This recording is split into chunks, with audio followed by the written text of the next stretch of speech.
सबसे पहले मोहन सिंह बिष्ट को डिप्टी स्पीकर के तौर पर उनका चुनाव किया जाएगा और इसे लेकर मुख्यमंत्री रेखा गुप्ता सुबह 11 बजे विधानसभा में प्रस्ताव पेश करेंगी।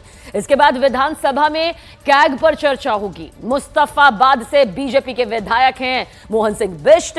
मंगलवार को दिल्ली की मुख्यमंत्री रेखा गुप्ता ने शराब नीति पर कैग रिपोर्ट सदन में पेश की थी और आज इस पर चर्चा की जाएगी। हंगामे के आसार है, पक्ष विपक्ष आमने सामने हैं। बहुत से ऐसे बड़े खुलासे हैं जिन्हें लेकर अब सत्ता पक्ष आम आदमी पार्टी को भी घेरता नजर आ रहा है, क्योंकि कई खुलासे अब तक हुए और मोहन बिष्ट के डिप्टी स्पीकर बनने को लेकर आज बड़ी तस्वीर नजर आएगी। साथ ही जो संवैधानिक प्रक्रिया का हिस्सा होता है, यानी कि नाम का प्रस्ताव रखना, उस पर मोहर लगना, उसमें हामी भरना, और वही तस्वीर ठीक आज 11 बजे से नजर भी आनी शुरू हो जाएगी। लेकिन कैग रिपोर्ट, क्योंकि सियासी संग्राम, सियासी बवाल मचा हुआ है, ये सबसे अहम तस्वीर। मंशा अरविंद केजरीवाल जी और आम आदमी पार्टी की ये थी कि भ्रष्टाचार के जो गुनाह उनके सामने आए हैं उनको जग जाहिर ना होने दिया जाए, उस पर चर्चा ना हो।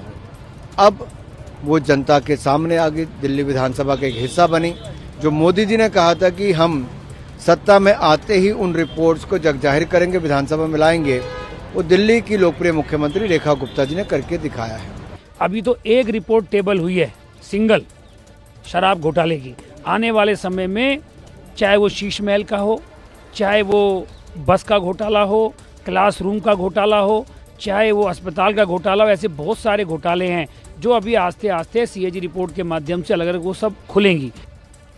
और दिल्ली विधानसभा के दूसरे दिन सदन में शराब नीति पर कैग रिपोर्ट पेश की गई और इस रिपोर्ट में क्या कुछ दावा किया गया वो डिटेल भी आपके सामने। दरअसल इस रिपोर्ट में दावा किया गया कि नई शराब नीति से दिल्ली सरकार को 2002 करोड़ रुपए का घाटा हुआ है। पॉलिसी कमजोर थी और लाइसेंस प्रक्रिया में बड़ी गड़बड़ी यहां पर की गई है। लाइसेंस नियमों का उल्लंघन किया गया है, ये भी इसमें है, और बिना जांच पड़ताल के लाइसेंस दे दिए गए। विशेषज्ञ समिति की सिफारिशों को नजरअंदाज किया गया। कई अहम फैसले कैबिनेट की मंजूरी के बगैर लिए गए। वहीं प्रतिबंधित इलाकों में कुछ दुकानों को खोलने की अनुमति मिली।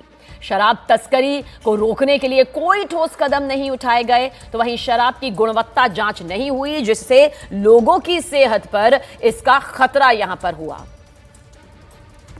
और उधर दिल्ली विधानसभा में कुल 14 कैग रिपोर्ट देखिए पेश होनी है। इस बीच आम आदमी पार्टी के हेल्थ मॉडल पर सवाल यहां पर उठ रहे हैं। सूत्रों के मुताबिक स्वास्थ्य पर कैग रिपोर्ट में आम आदमी पार्टी के स्वास्थ्य मॉडल की कमियों को उजागर किया गया और साथ ही कोविड-19 के दौरान फंड के कम इस्तेमाल और अस्पतालों में बुनियादी सुविधाओं की कमी पर भी सवाल दागे गए। कैग रिपोर्ट में क्या अहम बातें हैं उस पर भी एक नजर डालते हैं। दरअसल कोविड-19 के दौरान फंड के कम इस्तेमाल का दावा किया गया।